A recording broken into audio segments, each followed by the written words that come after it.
Bienvenidos a esta clase de anticonceptivos hormonales de solo progestágenos. En esta sesión vamos a revisar las presentaciones disponibles de estos métodos que son de solo progestágenos. Vamos a ver algunas similitudes y diferencias que hay entre ellos. Vamos a conversar de los criterios médicos de elegibilidad que orientan su uso y vamos a hablar del concepto también de anticoncepción de emergencia. Si bien en clases anteriores, específicamente cuando hablamos en la clase de mecanismos de acción, hay temas que ya hemos tratado, pero obviamente vamos a poder retomarlos con mayor propiedad y tomando en cuenta que ustedes ya disponen de este conocimiento, no lo vamos a profundizar, pero sí es importante volver a repetirlo para que quede el conocimiento fijado, ¿sí? Entonces, vamos partiendo. Esta lámina que ya se las he mostrado anteriormente es solo para recordarles que ya que vamos a hablar de métodos que solo tienen un elemento en su composición, que son los progestágenos, es importante que recordemos que los progestágenos tienen diferentes orígenes, tal como muestro acá con la flecha del cursor, ¿cierto? Tenemos los derivados de la 17-hidroxiprogesterona, derivados de la 19-nortestosterona. ¿Cuál es la importancia de todo esto? Que en el fondo cada progestina tiene características diferentes, ¿ya?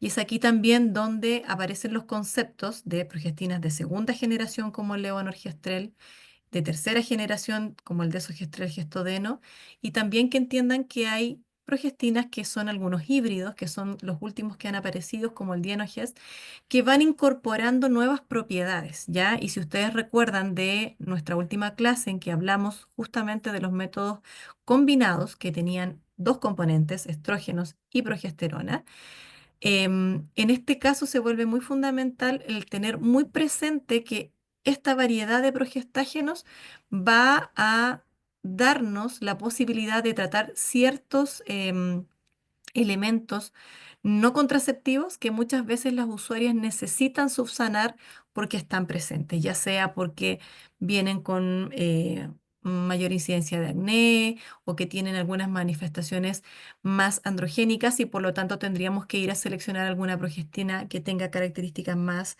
antiandrogénicas, ¿ya? Recordarles que el levonorgestrel es una de las progestinas más seguras, si bien más antigua, pero que tiene la menor asociación de eventos tromboembólicos, ¿sí? Y bueno, ahí todos los nombres disponibles, ¿cierto?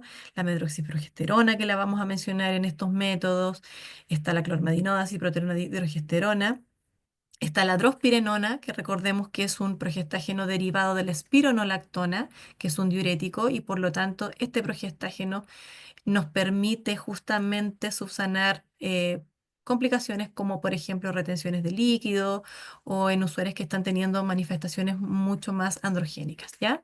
Del mismo modo que el Dienogest y así vamos a ir puntualizando las progestinas que vamos a utilizar, ¿ya? Recordar el mecanismo de acción principal, ¿ya? En nuestra clase de mecanismos de acción vimos que habían métodos que tenían mecanismos de acción principal y otros secundarios.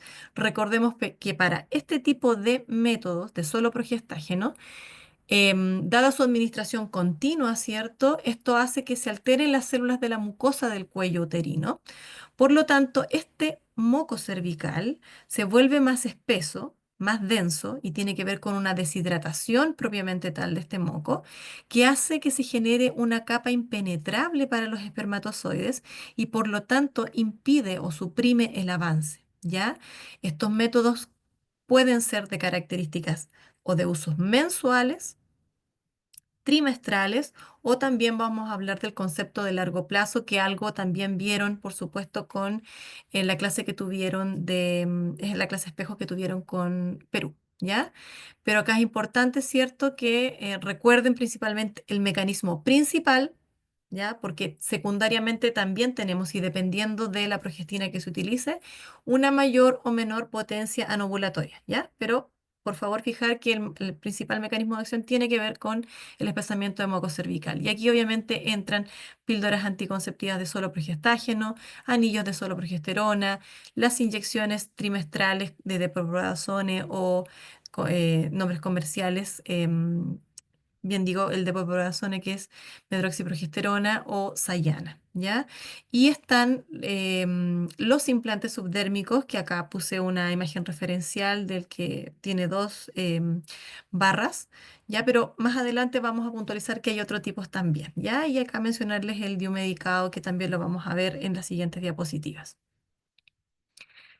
Al igual que en los combinados, hice esta lámina para que ustedes vean cuáles son las presentaciones disponibles de este tipo de métodos y que ustedes van a encontrar disponibles en atención primaria de salud y que también pueden recomendar porque obviamente en las farmacias lo van a encontrar si es que la usuaria se está atendiendo de manera particular o si siendo usuaria de sistema público de salud decide utilizar algún método de los que no está incluido en la paleta disponible, ¿sí? Bueno, y así tenemos las píldoras que solo tienen progestágeno, tenemos aquellas que solo contienen levonorgestrel en 30 microgramos día, ¿ya? Linestrenol cada vez se utiliza menos, ¿ya? Y aparecen estos nuevos progestágenos como el desogestrel y la drospirenona. ¿Qué es lo importante de estas píldoras? Que como solo tienen un componente y es progestagénico y el mecanismo de acción tiene que ver principalmente con el espesamiento de moco cervical, eso habla de que el margen de seguridad de este tipo de métodos orales es un poco menor en relación a los combinados. ¿En qué se traduce eso? Que en el fondo, cuando yo le estoy enseñando a una usuaria el uso de estas píldoras, tengo que ser muy enfática en que frente a olvidos de pastillas, el rango de horas permitidas para no perder el efecto anticonceptivo es mucho menor. Y por lo tanto, si con los combinados necesitaba una rigurosidad en la toma, con este tipo de píldoras mucho más, ¿ya? De hecho, em, una vez que uno toma este tipo de píldoras, se necesita de 2 horas para lograr el efecto a nivel de moco cervical y si yo lo dejo de tomar, esto rápidamente se puede revertir. Entonces, claramente me expone mucho, mayormente a la posibilidad de que los espermatozoides puedan ascender, ¿ya? Recordando que no todos los progestágenos tienen una muy buena potencia anovulatoria, entonces nos quedamos con pocas herramientas para evitar un embarazo, ¿ya? Tenemos, bueno, y lo otro mencionar que este tipo de métodos, bueno, también lo vamos a mencionar más adelante, tiene algunos efectos secundarios que son la presencia de sangrados intermenstruales, ¿ya? Pero vamos a remitirnos a mencionar solamente las presentaciones para no confundirnos. También tenemos inyectables, ¿ya? En los combinados eran mensuales. Aquí tenemos los inyectables trimestrales, ¿ya? Y nosotros acá vamos a encontrar aquellos que tienen acetato de medroxiprogesterona en dosis de 150 miligramos y que es de administración intramuscular, ¿ya? Y está la de administración subcutánea, que solo tiene 104 miligramos, ¿ya? Les reitero, estas son de administración trimestral, es decir, me inyecto, pasan 3 meses y me vuelvo a inyectar, ¿ya? Acá les menciono otra presentación, pero le puse doble asterisco porque es una presentación que no está disponible en Chile, pero sí es importante que sepan que existe. ¿Por qué no está en Chile? Porque esta presentación tiene efectos teratogénicos y la verdad es que acá no ha sido aprobada para justamente no tener problemas con este tipo de métodos, ¿ya? Pero si nos remitimos a la diapositiva anterior, estos son los métodos trimestrales que están, nombres comerciales que aparecen ahí, pero siempre fíjense en el componente, en el principio activo que tiene el método anticonceptivo, ¿ya? Luego pasamos a los implantes subdérmicos, ¿ya? Los implantes subdérmicos, yo les había mencionado, y acá en la foto pueden ver dos tipos de métodos, y que va a ser el tema a tratar en el taller del próximo martes ya que es aquel que tiene una sola barrita y este método, y los digo con nombre comercial porque son los únicos disponibles en este momento, y que es el implante de etonorgestrel, el Implanon NXT, que corresponde a un cilindro único de 4 centímetros de longitud que contiene 68 miligramos de etonogestrel, que es un metabolito del desogestrel. El desogestrel se administra por vía oral pero para efectos de el implante, el principio es etonorgestrel. Ya van a ver por qué es importante saber esta relación, ¿ya? Tiene que ver, y se los adelanto, porque cuando las usuarias empiezan con sangrados irregulares, una de las alternativas es probar con la suplementación de un anticonceptivo que tenga el mismo progestágeno que el implante. En este caso, si un usuario está teniendo complicaciones con este implante en particular, uno debiera sugerir un anticonceptivo de progestágeno que tenga desogestrel como para darle un golpecito mayor de esta hormona y poder estabilizar el endometrio y no tenga este tipo de sangrado, ¿ya? Importante, por favor, fijar el contenido de este tipo de implante. Y bueno, este en particular entrega 40 microgramos al día del esteroide. Entonces, es decir, se pone la barrita dentro del tejido subcutáneo y diariamente se va liberando. No es que uno pone el implante y se libera toda la hormona de inmediato, sino que tiene un sistema que permite la liberación programada diariamente, ¿ya? Y la otra alternativa de implante es aquel que tiene dos cilindros sólidos de 43 milímetros de largo, pero acá la diferencia es que cada uno de ellos contiene 75 miligramos de levonorgestrel. ¿Ya? Por favor, también fijarse que el componente es distinto. Por lo tanto, si nosotros empezamos a tener eventos secundarios como el que comentábamos con el anterior, acá tendría que estar pensando en un anticonceptivo de solo progestágeno que tenga solamente levonorgestrel. ¿Ya? Y acá la liberación diaria es alrededor de 70 microgramos en el primer año de uso y luego va bajando a 30 microgramos por día posteriormente. Otras presentaciones disponibles están los anillos vaginales que liberan solo progesterona, ¿ya? Pero actualmente este anillo no está disponible, pero sí está, digamos, autorizado, pero no está disponible comercialmente hablando, ¿ya? Pero era para que también tuvieran el concepto de que existen, así como existían anillos combinados, también existe un anillo que tiene solo perdón, progesterona, ¿ya? 2 gramos de progesterona y que se liberan 10 miligramos al día. Y después ya empezamos a hablar de los dispositivos con levonorgestrel. Y acá tenemos varias marcas disponibles en Chile. En particular, hoy día el que está disponible en la atención primaria de salud es este, que es el Acertia, ya que es un símil de este otro, Mirena, que es finalmente el dispositivo que originalmente apareció. ¿Cuál es la gracia de estos dispositivos, al igual que el implante subdérmico? Es que están dentro de la categoría de los métodos de larga duración, ya que en el fondo brindan una protección anticonceptiva por muchos años ya y que también es importante tener presente cuando nosotros vamos a hacer la consejería a nuestras usuarias, cuando les preguntamos inicialmente más o menos en cuánto tiempo ellas están planificando, digamos, postergar la maternidad para ir, ¿cierto?, acotando nuestros tiempos. Recuerden que las consultas en nuestra atención siempre el tiempo es escaso y por lo tanto nosotros tenemos que ir siempre tratando de optimizarlo. Por lo tanto, em, si los mencionamos, obviamente y explayamos nuestra explicación, tiene que ir orientado a la necesidad de nuestro usuario, ¿ya?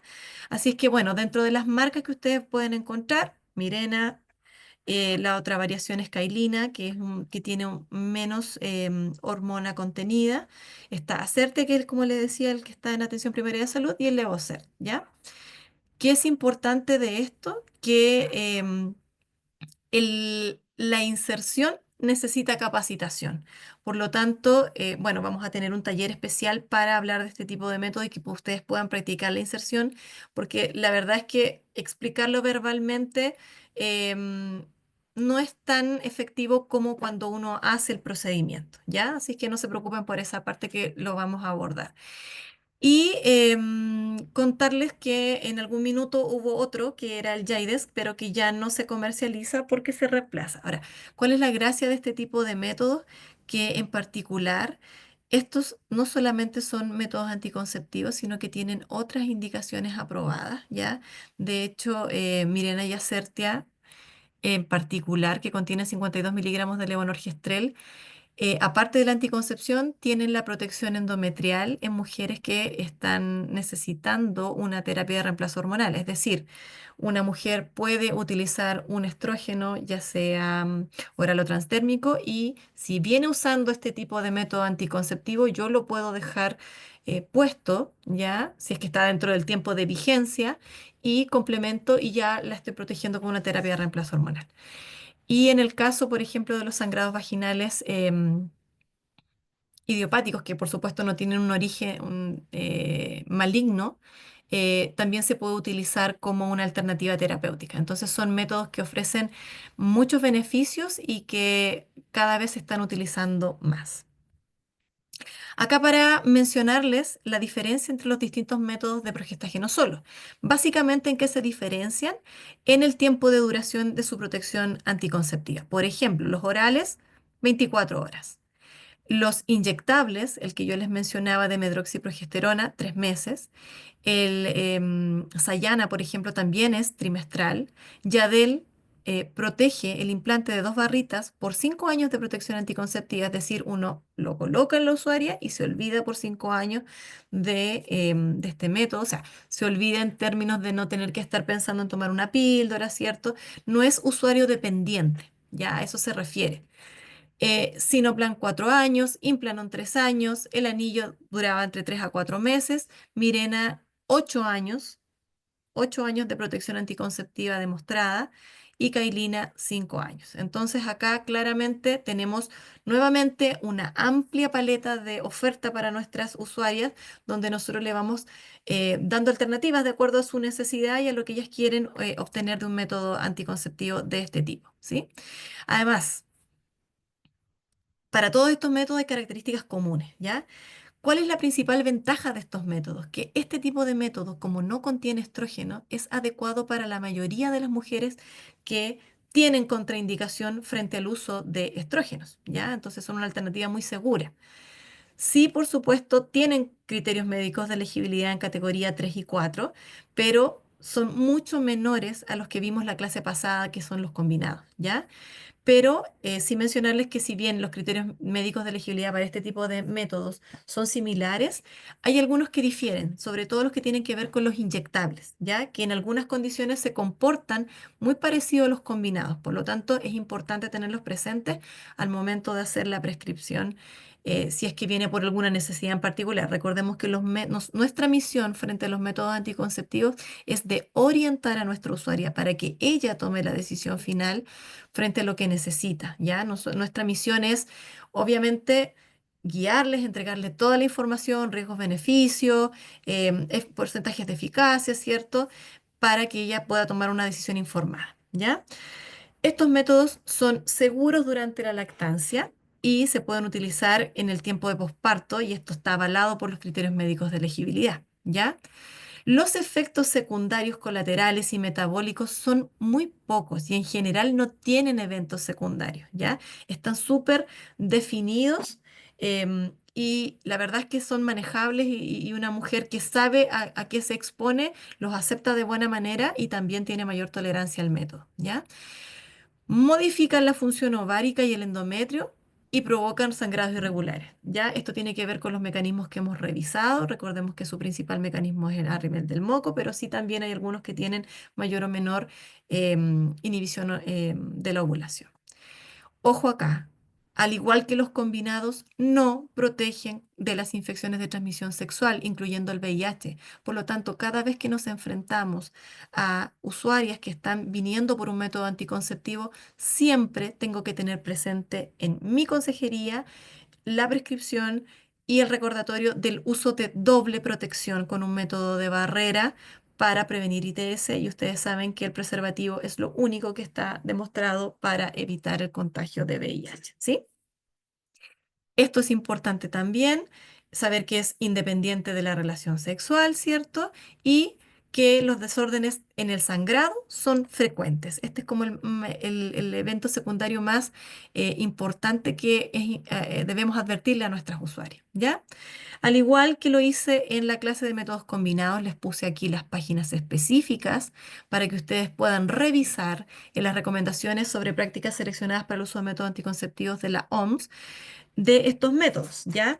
Em, y ahí ustedes pueden ver tal cual cuándo se inicia, qué hacer en caso de olvidos, ¿ya? Les adelanto que en este tipo de métodos, y les vuelvo a recalcar, el margen de seguridad es un poco menor, por lo tanto, acá tengo que tener ojo en cuánto tiempo tengo para frente a los olvidos de este tipo de píldoras, por ejemplo, que son las que son usuario dependiente, ¿ya?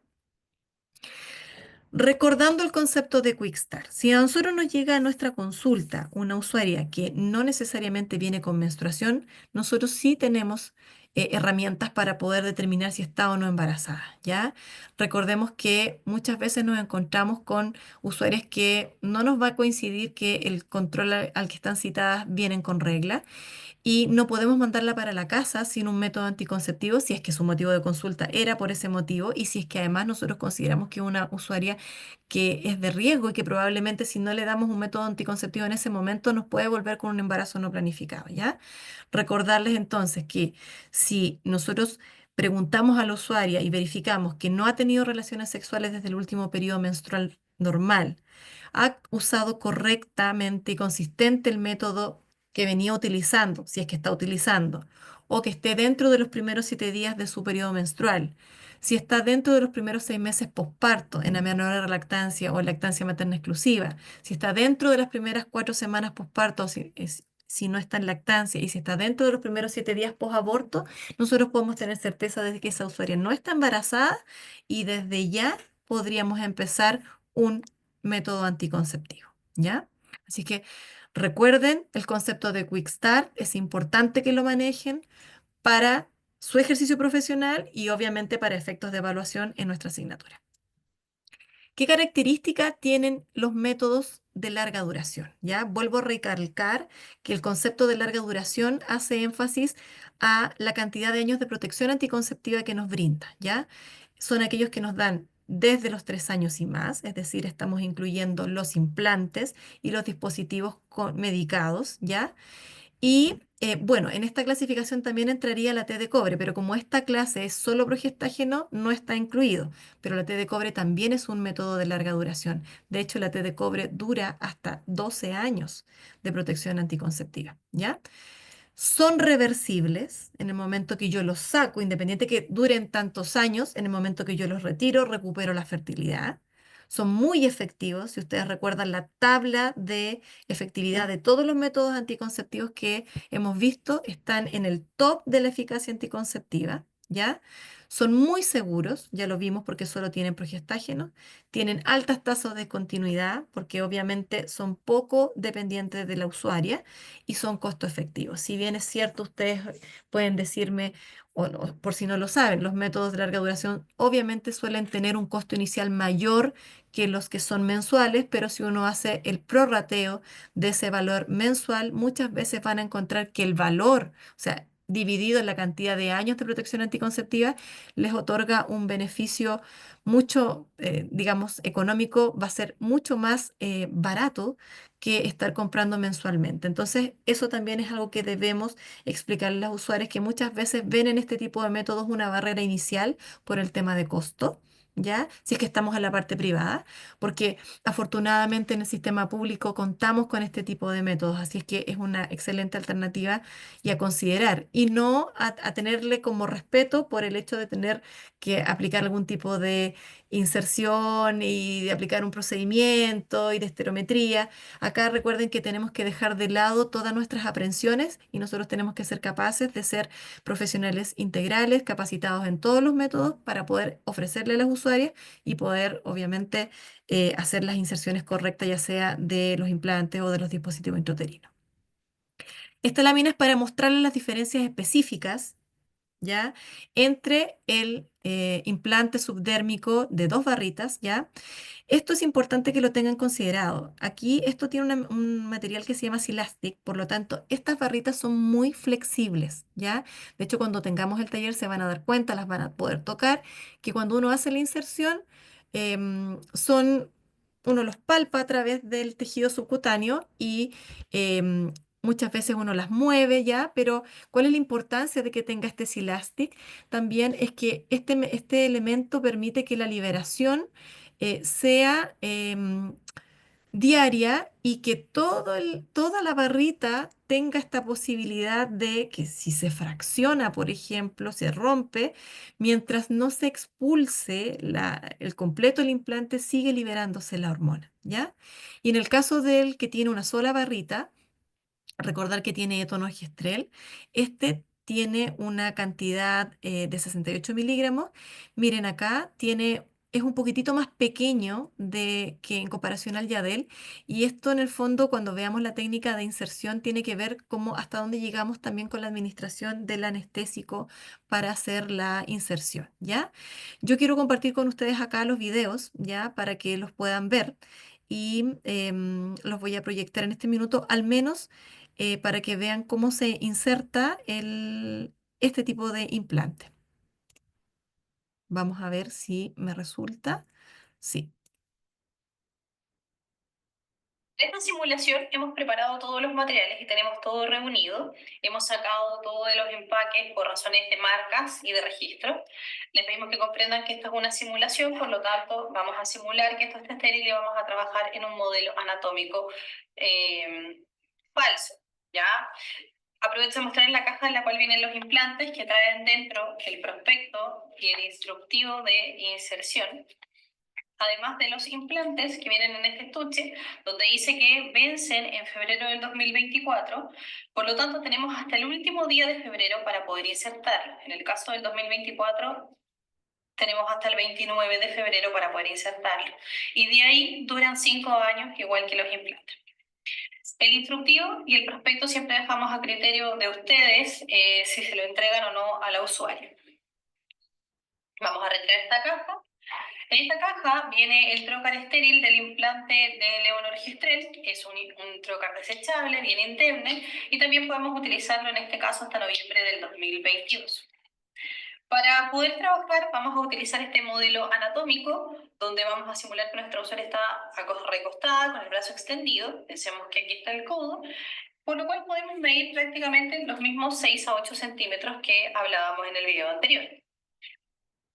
Mi mano en este caso mide aproximadamente 7 centímetros, por eso que les explicábamos que finalmente casi todos los brazos en su extensión de codo a axila miden casi 3 traveses de dedo.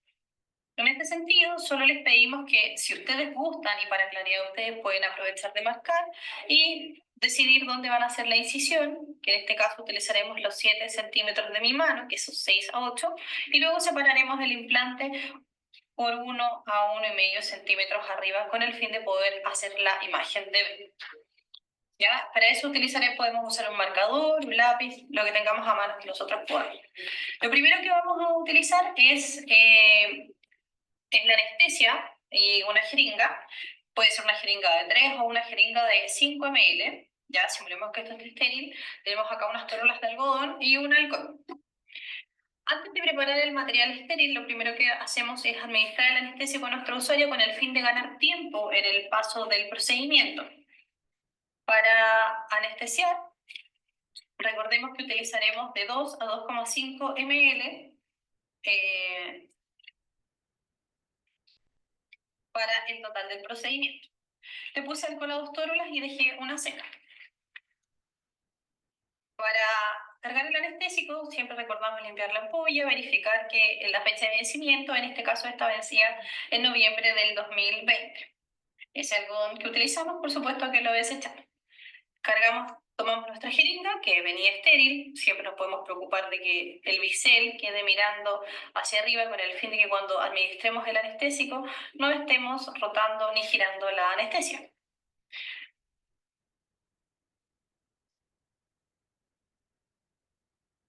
No siempre es tan fácil abrir las ampollas, pero cargamos 2,5 ml en esta ocasión.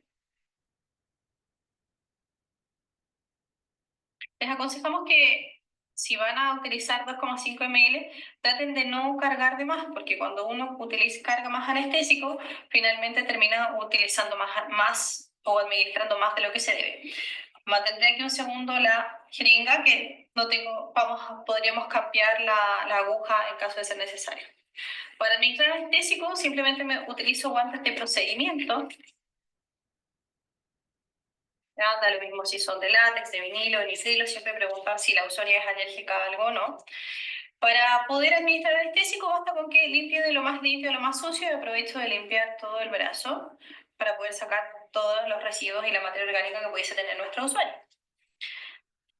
Tomamos nuestra jeringa y vamos a insertarnos en el área donde marcamos que vamos a hacer nuestra incisión. Aspiramos, vemos que no refluye nada, e infiltramos medio ml. Luego decidimos ir a alguno de los dos costados. Siempre es bueno explicarle a la usuaria que la anestesia duele, por lo tanto, pudiese llegar a sentir un poco de dolor. La aguja es más corta que el trocar, por lo tanto les sugiero que siempre traten de arrugar un poquito la piel, tratando de llegar un poquito más lejos. Nuevamente aspiramos y retiramos, infiltrando 1 ml a lo largo del camino sin hacer pápula al final. Una vez que tenemos administrado ese ml, nos damos la vuelta y hacemos lo mismo con el otro camino del implante.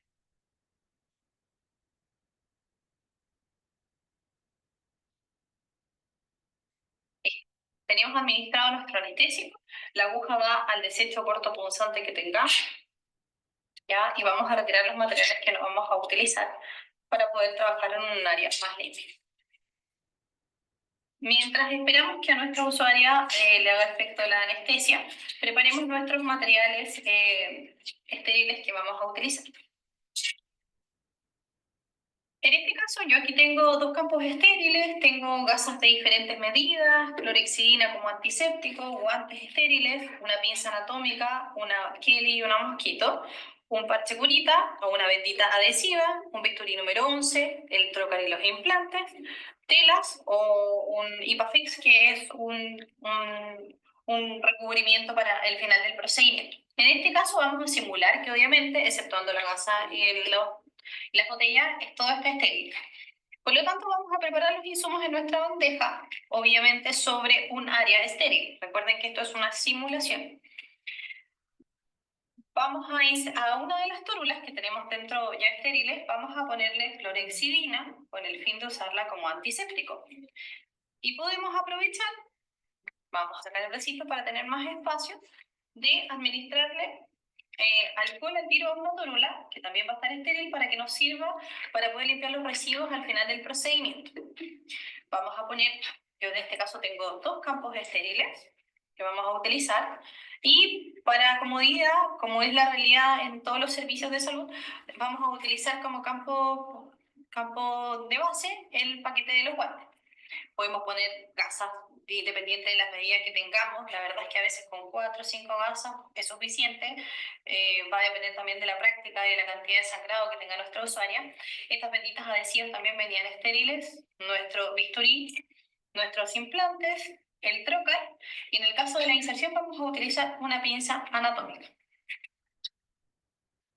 Ahora mostremos nuestro campo estéril. Recuerden, nuestro parte también podemos ponerlo dentro de la bandeja si está estéril. Para poder continuar con el procedimiento, vamos a proceder a ponernos los guantes estériles. Pensemos que obviamente nos lavamos las manos y que todo esto está dentro del empaque estéril, que obviamente en el proceso de capacitación les vamos a enseñar la manera más práctica de poder manipular. ¿Ya? Procederé a colocarme los guantes estériles, guardando siempre que no se me contamine el contenedor de los guantes.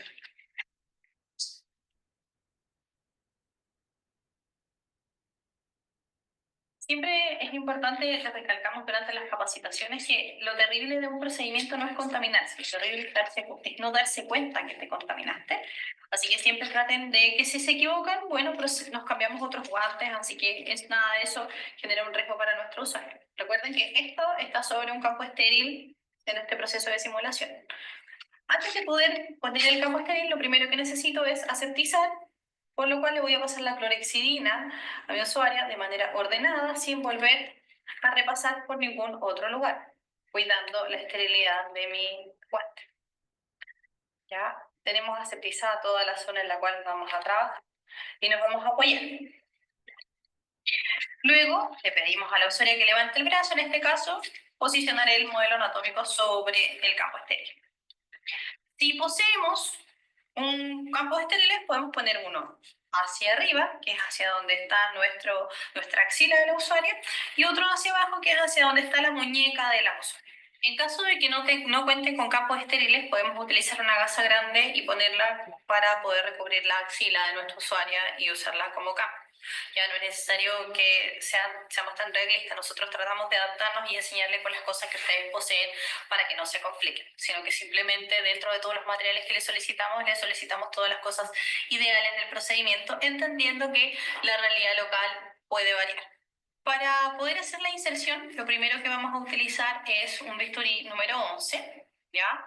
El cual vamos a tomar de costado. Recuerden que los implantes van de 1 a 1,5 milímetros bajo en la piel, por lo tanto no debiésemos profundizarnos más allá. Yo quiero solo cortar la dermis y lo voy a hacer en el mismo lugar donde administré la lidocaína y realizamos la incisión con nuestro bisturí con el filo mirando hacia arriba. Recuerden que la incisión no debe ser más de 3 a 4 milímetros, ya en el mismo lugar donde habíamos administrado el anestésico. Esa es toda la utilización que le daremos al bisturí en el caso de la inserción, por lo cual, si gustan, pueden usar el mango. Si no tienen, no se compliquen.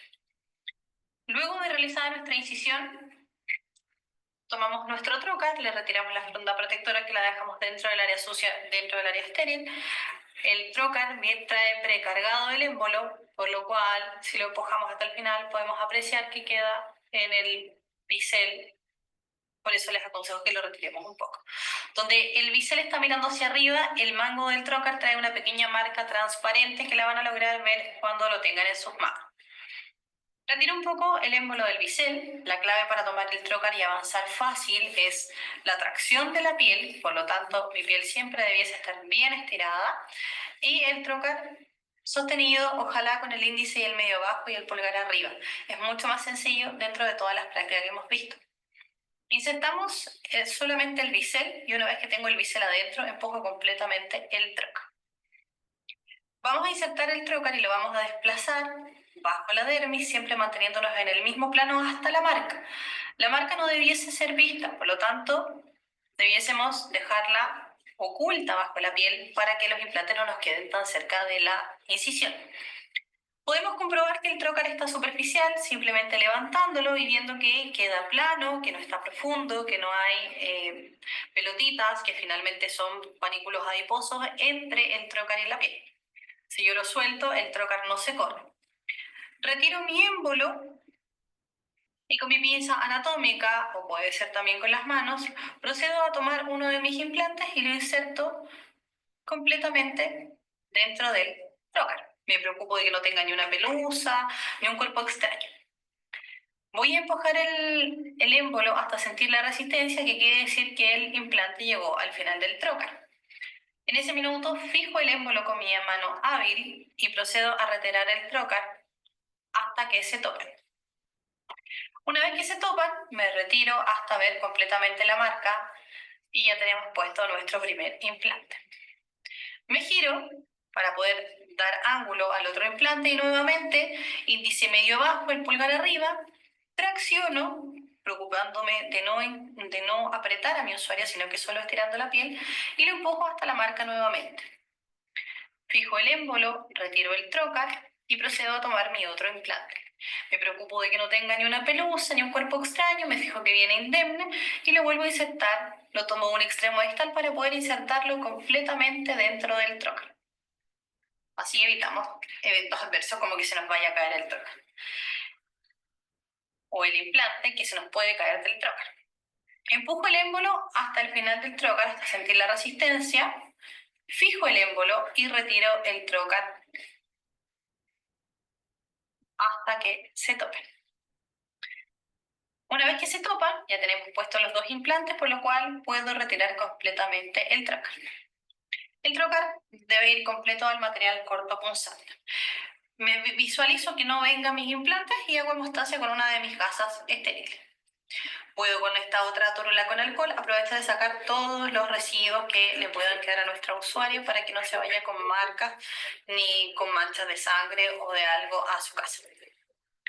Una vez que tenemos puestos nuestros implantes, podemos constatarlos por palpación.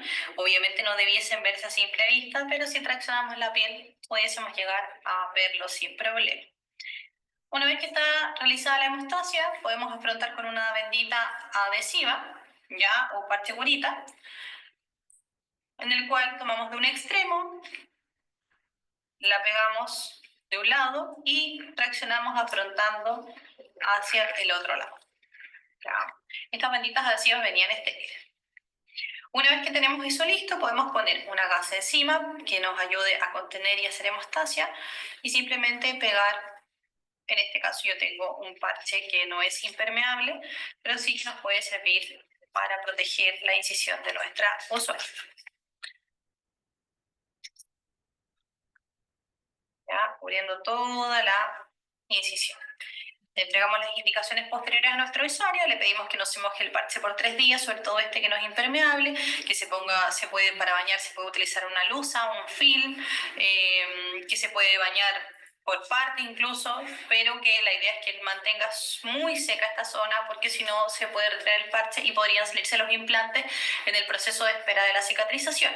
Ya retiramos todos nuestros materiales, lo que va al área sucia, desechamos lo que va al cortopunzante y recordemos que dentro de las indicaciones también debemos decirle a nuestra usuaria que no cargue peso por 48 horas para que no se hagan más hematomas o no se vaya a poner más morado. Es importante educarla que el moretón es parte del proceso. El moretón, llámese una equimosis o un hematoma, que son normales de la inserción o manipulación que hicimos con la lidocaína y con el trocar, que es esperable, cosa de que no se asuste, que el implante empieza a hacer efecto dentro de las primeras 72 horas, pero va a depender del método anticonceptivo que ella esté utilizando, si puede continuar teniendo relaciones sexuales, explicarle que este método la protege solo del embarazo y no de las infecciones de transmisión sexual, y que asista a control en un mes o en caso de enrojecimiento, dolor, rubor, aumento de volumen, salida de algún de material purulento, inflamación, dolor a la movilización, ante cualquier consulta ya podría venir de inmediato y no esperar al mes que nosotros la estamos citando.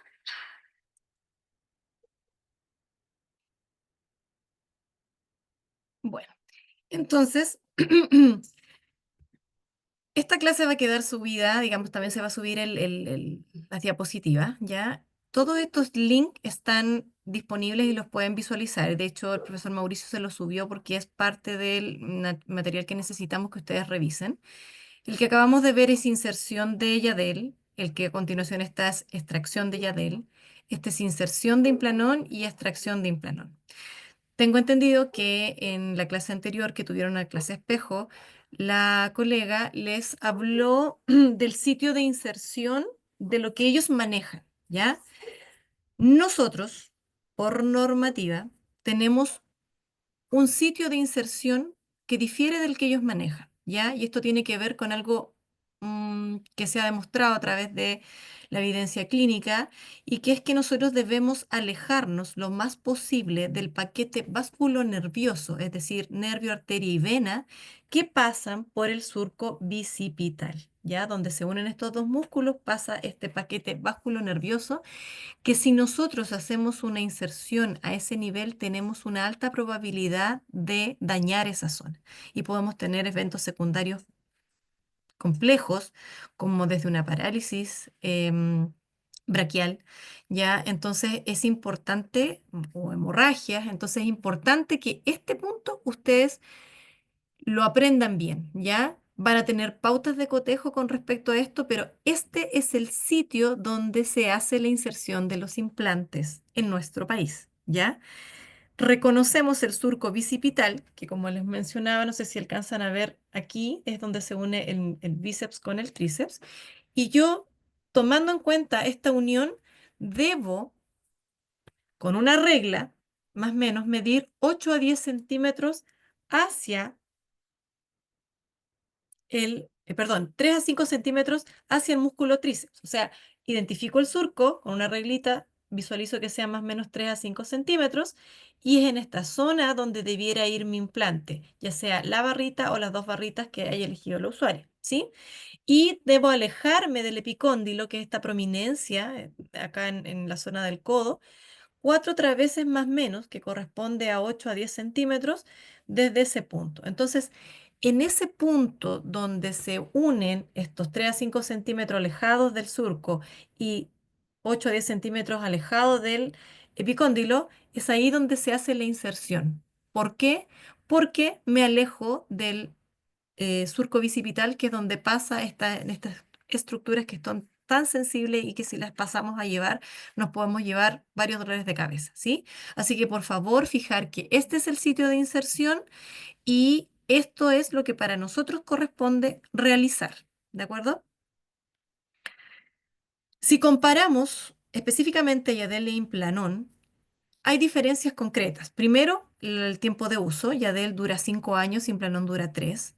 En cuanto a eficacia anticonceptiva, ambos son excelentes métodos.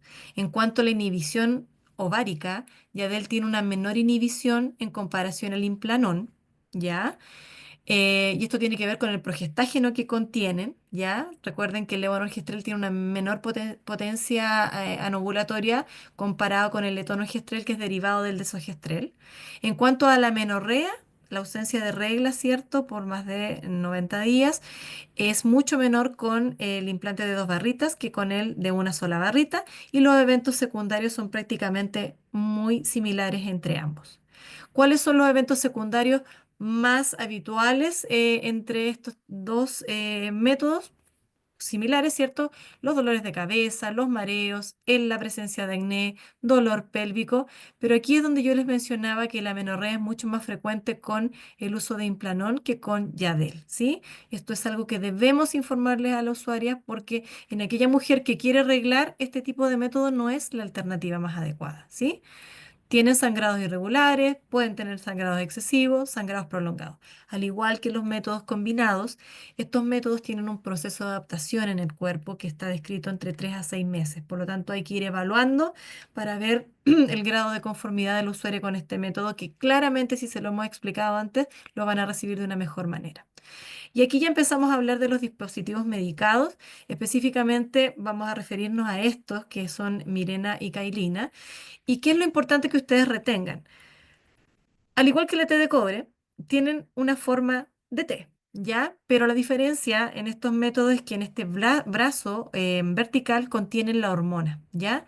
Y básicamente, cómo uno diferencia entre uno y el otro, sobre todo a nivel ecográfico, es que el más pequeño tiene un anillo de plata que es ecorrefringente, y por lo tanto cuando una usuaria va y se hace una ecografía y dice, no, yo tengo un dispositivo, ¿y cuál tendrá? No me acuerdo. Entonces solo sé que libera una hormona, y uno puede en la ecografía identificar el anillo y sabe perfectamente si es Cailina, si es Mirena, ya para saber con cuál está contando y con cuánto tiempo de protección tiene esta usuaria. Se diferencian además en el tamaño del tubo insertor, y esto tiene que ver con la molestia que pueda sentir la usuaria al momento de hacer la inserción. Ya recuerden que esto pasa por el canal endocervical, que es muy estrechito, tiene que em, traspasar los orificios cervicales exterior e interior, y en esa pasada hay eventos secundarios como el reflejo vasovagal, que son bien desagradables cuando ocurren, pero que al momento de disminuir el tamaño de este tubo insertor, por ejemplo, en el más pequeño, se hace un muy buen candidato para usuarias nuligestas, nulíparas, ¿ya? Lo cual no quiere decir que en una nuligesta o nulípara se puede insertar un Mirena, por ejemplo, o una Certia. No hay problema en eso. Ya solamente que uno le tiene que explicar a la usuaria para que también se anteponga a las posibles complicaciones que puedan haber, ¿ya? En la visión ecográfica, las diferencias, por ejemplo, acá, recuerdan ustedes del taller que el profesor Alejandro Toro les explicó, la forma del útero, ¿cierto? Y acá está la cavidad endometrial. Esta ecorrefringencia tan potente corresponde a la T de cobre, ¿ya? Cosa que es muy diferente a estos diumedicados, que nosotros no visualizamos como tal y tan potente el brazo vertical, sino que vamos a ver la prolongación de una sombra acústica, como un eco, que proyectan estos dispositivos. Y aquí está la ecorrefringencia que yo les decía del anillo de plata en el caso de Cailina. ¿Ya? Esto es como para que tengan la noción si es que alguna vez le llega alguna ecografía y no saben cómo identificarlo. Aquí les quiero hablar de un estudio muy interesante, que es el estudio Choice, que habla de una experiencia que se hizo en el cual se aplicaba a mujeres. Esto se realizó entre el año 2007 y 2009, donde se le realizaba consejería anticonceptiva sobre todos los métodos que existían a adolescentes entre los 14 y 20 años, y la gracia era que en el fondo se les podía, se eliminaba la barrera del costo. Por lo tanto, acá el método que ellas eligieran lo iban a tener, si era implantes, si era píldoras, si era dispositivos, ¿ya? Se enrolaron más de 5.000 mujeres, y este fue lo principal, digamos, de todo esto es los porcentajes hacia dónde se inclinó la elección de las adolescentes, que incluso no habían tenido hijos, y era claramente hacia estos dispositivos de larga duración, ya sea implantes o dispositivos intrauterinos. ¿Por qué les muestro esto? Es un poco para derribar nuestros propios mitos y aprensiones que tenemos de decir de pronto, oye, pero es que no ha tenido hijos, entonces no le puedo poner un dispositivo. O todas las mujeres prefieren píldoras. O todas las mujeres que han tenido hijos prefieren dispositivos. Esto es así, o sea, nosotros no podemos limitarnos en nuestra oferta, ¿ya? Tenemos que hablarle de todas las alternativas, todas pueden utilizarlo, por lo tanto, quien decide es la usuaria. Nuevamente les muestro esta diapositiva solo para recordarles que si comparamos estos métodos de solo progestágeno, el nivel plasmático de estas progestinas varía, y em, y muy diferente es lo que uno tiende a pensar, ¿cierto? Que estos métodos que tienen tanta carga hormonal que uno los inserta a nivel plasmático, como se van liberando diariamente, los niveles se mantienen muy bajitos. Y son las píldoras las que nuevamente se transforman en las que uno, si hace un examen de sangre, va a encontrar mayor nivel de hormona en sangre versus estos métodos que tienen de larga duración que se van liberando en forma diaria. ¿Ya?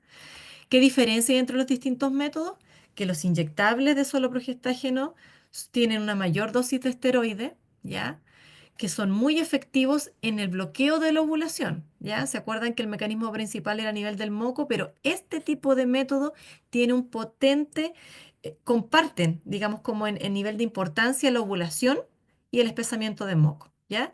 Y son bajo los niveles endógenos de estrógeno que andan circulando por la potencia del progestágeno que tienen.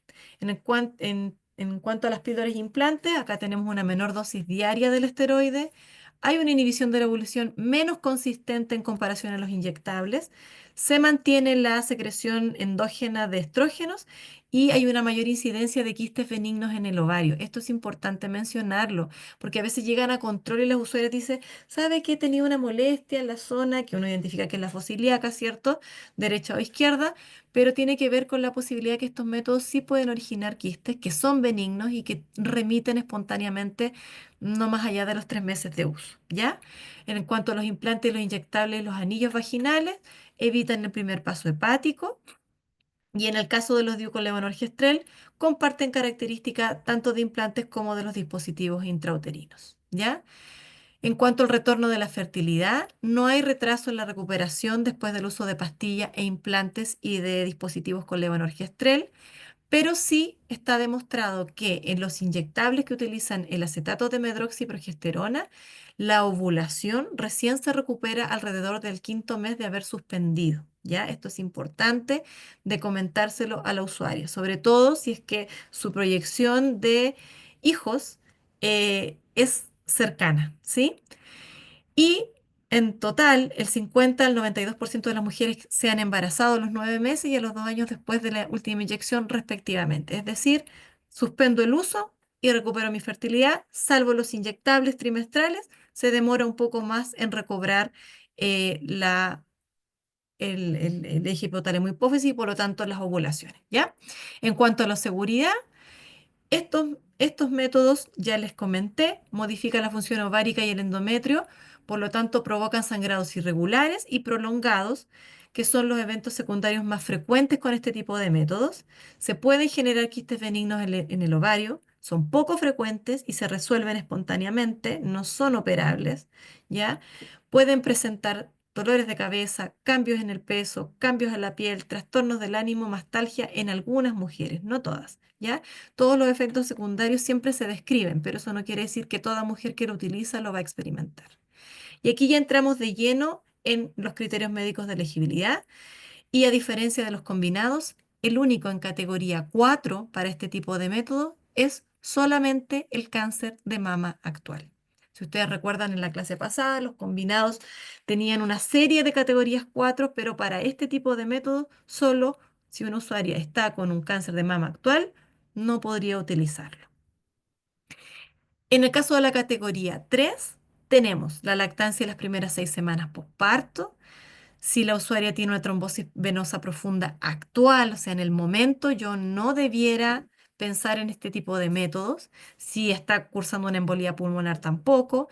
Si tiene sangrados vaginales inexplicados, ¿ya? Yo no debería optar por estos métodos, excepto si podría pensar en las píldoras de solo progestaje, ¿sí? Y obviamente si la mujer tiene antecedentes de cáncer de mama, también está en categoría 3, ¿ya? Las mujeres que tienen cirrosis descompensada, y esto habla de los que tienen que ver con los orales prácticamente, porque los inyectables, recuerden, los dispositivos intrauterinos y los implantes no tienen primer paso hepático. Por lo tanto, acá esto habla solamente de los que son orales. Los tumores hepáticos, las migrañas con aura, por ejemplo, si aparecen durante el uso del método, también se transforman en una categoría 3. Lupus eritematoso sistémico con anticuerpos antifosfolípidos positivos. O si se desconoce la presencia de ellos, o sea, uno solo puede decir, sí, tengo lupus, pero no sé si son positivos o negativos, yo siempre me tengo que poner en el peor de los casos y por lo tanto tampoco serían primera elección para esas usuarias. Y aquí entramos en el solo inyectable. ¿Se acuerdan que yo les comentaba que se comportaban en algunas circunstancias muy parecidas a los combinados? Bueno, si tenemos una usuaria que tiene una cardiopatía isquémica actual o una historia, si tiene una cardiopatía valvular complicada, si tiene una diabetes con nefropatía o retinopatía, un lupus eritematoso sistémico con trombocitopenia severa, factores múltiples de riesgo cardiovascular, es decir, obesidad, tabaquismo, sedentarismo, ¿ya?